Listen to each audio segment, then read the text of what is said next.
Halo, Assalamualaikum warahmatullahi wabarakatuh. Gimana kabar kalian semuanya? Semoga sehat-sehat ya. Semoga kalian dalam lindungan Allah Subhanahu wa taala, masih dalam keadaan yang semangat untuk belajar meskipun kita masih terpaksa belajar secara daring ya. Seperti judul yang kalian baca di layar ini, kita mau belajar tentang gimana cara menulis artikel. Gimana sih? Kayaknya susah gitu loh Bu nulis artikel tuh. Padahal gampang. Bu Santi di video ini akan ngasih bocoran ke kamu cara menulis artikel yang mudah dan menarik. Ini insya Allah akan berguna untuk kamu, tidak hanya untuk menyelesaikan tugas di mata pelajaran bahasa Indonesia, tapi next kamu akan membutuhkannya. Misalnya di studi lanjut kamu akan banyak mungkin ada tuntutan untuk menulis artikel, atau kamu mau jadi penulis artikel yang mengirimkan naskahnya di surat-surat kabar atau media-media online. Lumayan loh, nanti ada fee-nya dan juga bisa meningkatkan kompetensi kalian dalam berbahasa Indonesia, khususnya di bidang menulis. Senang sekali loh Bu Santi bisa kembali menyapa kamu di ruang temu, sebuah ruang untuk melakukan temu meski terpaut jarak dan waktu. Semoga kanal YouTube ini bisa jadi ruang yang mempertemukan kita benar-benar, jadi kalian bisa merasa bahwa Bu Santi benar-benar sedang jelasin langsung nih ke kalian, jadi materinya bisa tersampaikan dengan baik gitu ya, amin. Oke, kita akan mulai dengan mempelajari kaidah bahasa dulu ya, karena menulis artikel ataupun teks-teks yang lain itu tidak akan terlepas dengan kaidah bahasa, ya kan? Dan nanti kita akan selidiki pola-pola penyajiannya, dan juga Bu Santi akan kasih tips gitu cara nulis artikel buat kamu. Oke, ini dia kaidah bahasa artikel yang pertama. Kita langsung aja ya. Yang pertama adalah adverbia.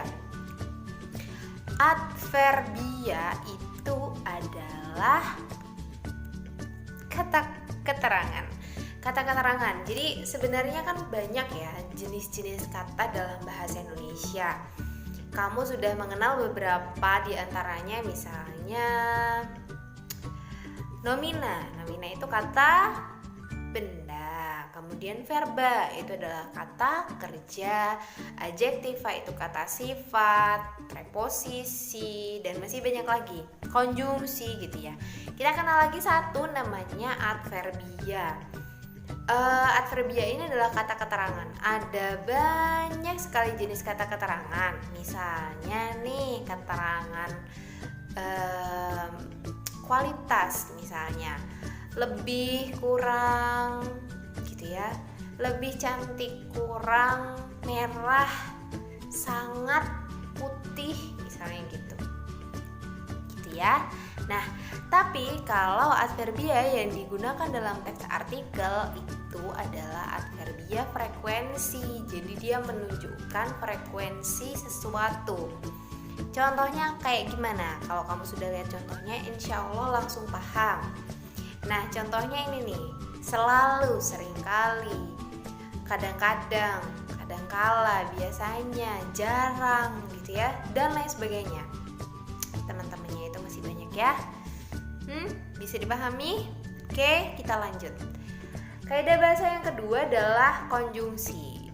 Lagi-lagi konjungsi ya. Jadi jangan bosan-bosan belajar konjungsi, dan justru ini sebenarnya memudahkan kamu loh. Ketika kamu memang sudah benar-benar paham apa sih konjungsi itu, bahkan kepake di banyak teks gitu.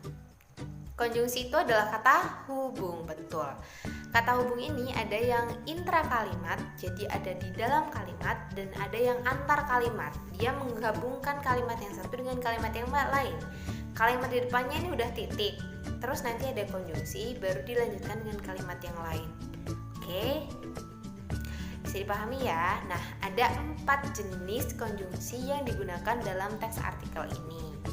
Yang pertama adalah konjungsi penunjuk urutan. Pertama, kedua, berikutnya, setelah itu gitu ya. Paham? Karena ingat kemarin ada salah satu jenis artikel yang dia itu isinya prosedural gitu ya. Gimana cara menanam hidroponik misalnya gitu. Pasti itu akan menggunakan konjungsi penunjuk urutan gitu kan. Kemudian yang kedua adalah konjungsi untuk memperkuat argumentasi.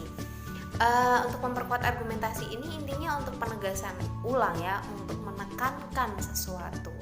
Pada intinya teks artikel itu kan adalah penyampaian opini, gagasan, ide dari penulis kepada pembaca.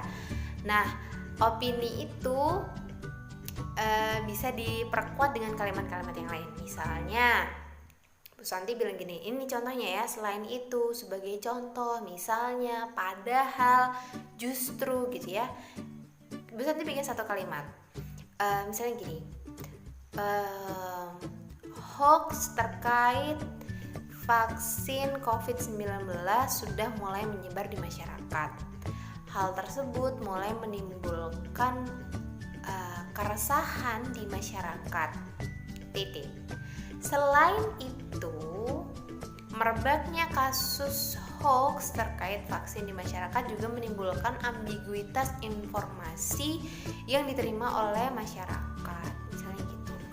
Apalagi, misalnya gitu ya, ditambahkan apalagi masyarakat Indonesia cenderung memiliki kemauan membaca yang rendah, sehingga lebih mudah termakan hoax yang disebar lewat media-media sosial yang tidak bertanggung jawab. Misalnya begitu. Ada gambaran ya. Kemudian yang ketiga adalah konjungsi hubungan sebab akibat. Ya, ini untuk menunjukkan sebabnya sesuatu. Misalnya, ini di sini Bu Santi salah nulis ya, ada sejak sebelumnya, itu bukan sebab akibat nih. Kalau itu kan temporal ya, sebab akibat tuh misalnya sebab oleh karena itu, oleh sebab itu gitu. Sorry ya, direvisi. Oke. Kemudian yang keempat adalah konjungsi keterangan tujuan, supaya agar dengan demikian gitu ya, itu adalah keterangan tujuan. Oke.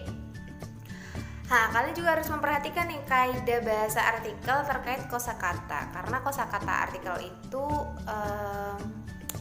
harus yang catchy gitu, yang menarik nih. Tapi ketika kamu menulis artikel, ragam bahasanya tuh mau populer atau baku, itu tergantung artikel apa yang mau kamu buat. Kemarin di video sebelumnya Bu Santi sudah menjelaskan tentang beberapa jenis artikel ya. Nah, kamu bisa pahami tuh di situ. Kalau artikelnya artikel ilmiah nggak mungkin dong menggunakan bahasa populer gitu ya. Tapi kalau artikel ringan yang hanya ngomongin tentang 10 game terbaru yang asik kamu mainkan di kala senggang misalnya gitu. Nah, itu nanti bisa pakai bahasa populer gitu ya. Kemudian biasanya kosakata yang digunakan ini dia juga berupa nukilan, jadi kutipan dari suatu sumber, biasanya untuk menguatkan argumentasi. Misalnya kamu lagi ngomongin nih tentang permasalahan ras misalnya, atau ya gitu ya, permasalahan itu, terus ada perkataannya Nelson Mandela yang kamu kutip, kemudian kamu gunakan untuk memperkuat pendapat kamu. Nah, kutipan omongannya Pak Nelson Mandela itu disebut nukilan gitu ya, atau kutipan. Bisa juga kamu ngambil dari artikel lain yang udah ada, tapi harus disebutkan sumbernya dari mana gitu ya. Nah, tips gitu menulis artikel. Cepat aja ya. Yang pertama adalah kalian harus cari topik dulu. Biasanya memang yang pertama tuh harus cari topik, tapi kadang-kadang kan kalian bingung ya, topiknya tuh yang oke yang gimana sih Bu? Yang tren saat ini. Kamu bisa nih searching sekarang. Oh, sekarang trennya lagi apa sih? Sekarang itu sedang ngomongin vaksin misalnya, oke, kamu bisa bahas tentang itu. Atau mungkin tentang fenomena banyaknya kafe-kafe yang atau tempat makan yang lebih mengutamakan keindahan tempat makannya daripada kualitas masakannya, misalnya gitu. Nah, pokoknya kamu lihat aja deh tren sekarang tuh gimana. Kamu bisa lihat apapun, artikel tentang fashion bisa, tren fashion sekarang misalnya, kemudian atau mungkin tentang everything. Kemudian ini penting. Yang kedua, kamu harus pilih topik yang kamu suka atau yang kamu kuasai. Misalnya kamu suka banget main futsal, kamu atlet futsal misalnya. Ya udah, nggak usah jauh-jauh, bikin aja artikel tentang futsal, tips-tipsnya, triknya, atau mungkin keuntungan bisa main futsal tuh apa gitu. Misalnya, kamu bisa menggali lebih banyak di situ. Tapi yang jelas pilih topik yang kamu tuh suka. Kamu sendiri sudah merasa nyaman dengan topik itu, ya nanti kamu akan gampang gitu nulisnya ya. Kemudian yang kedua, kamu bisa nih, misal menurut kamu oke lah aku suka semuanya gitu ya, kamu bisa memikirkan kira-kira artikel ini mau dibaca sama siapa sih, atau mungkin kamu bisa mempertanyakan kira-kira pembaca tuh lagi punya masalah apa ya gitu. Ini biasanya tips cari memilih topik artikel kalau kamu misalnya mau nulis di media cetak atau media daring atau apapun. Kemudian kamu cari nih permasalahan yang banyak yang sedang hangat diperbincangkan oleh masyarakat tuh apa sih, mereka tuh para pembaca tuh lagi mikirin apa sih, lagi ada persoalan apa sih. Nah, kamu hadir memberikan solusi gitu. Nah, bidang apa yang penting dan useful, jadi kamu bisa milih menurut kamu, misal kamu punya banyak tema ya, banyak pilihan tema, terus kamu mikir oh kira-kira apa ya di antara ini yang paling penting buat pembaca, atau yang kira-kira paling bisa dipraktikkan oleh pembaca, berguna untuk pembaca gitu ya. Dan yang kedua adalah ATM, amati, tiru, dan modifikasi.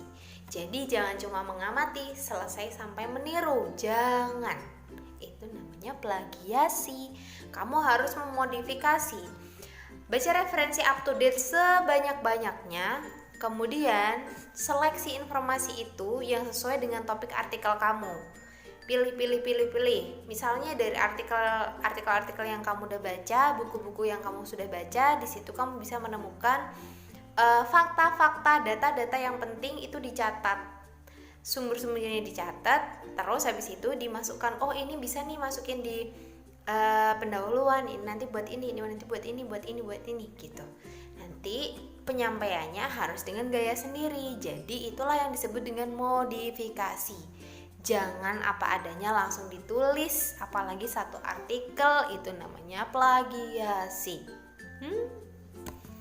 Oke.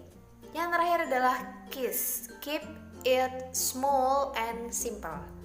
Jaga biar tulisan kananmu itu tetap padat, singkat, sederhana gitu loh, tapi tetap penuh dengan informasi. Jangan terlalu panjang, cukup 200 kata saja, tidak boleh lebih.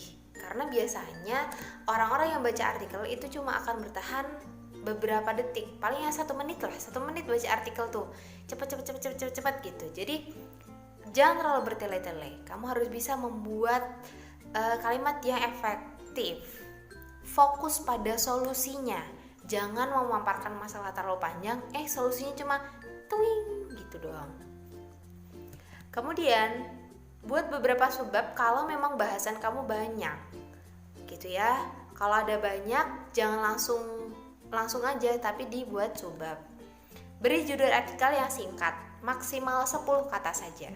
Setelah itu kamu harus istirahat, makan dulu, jajan, nonton TV, tidur misalnya, refreshing. Setelah itu baru baca ulang dan direvisi. Kira-kira ada yang kurang lengkap, adakah typo, salah ketik, atau mungkin adakah kalimat-kalimat yang tidak efektif, kamu tinggal mengedit. Yang jelas kamu ketika menjadi penulis, nulis saja dulu, tulis sampai selesai. Kalau sudah, istirahat, baru diedit, gitu ya. Sekian dulu dari Bu Santi, semoga bermanfaat ya. Ingat, tetap jaga kesehatan, jaga semangat, jangan gentar belajar. Wassalamualaikum warahmatullahi wabarakatuh.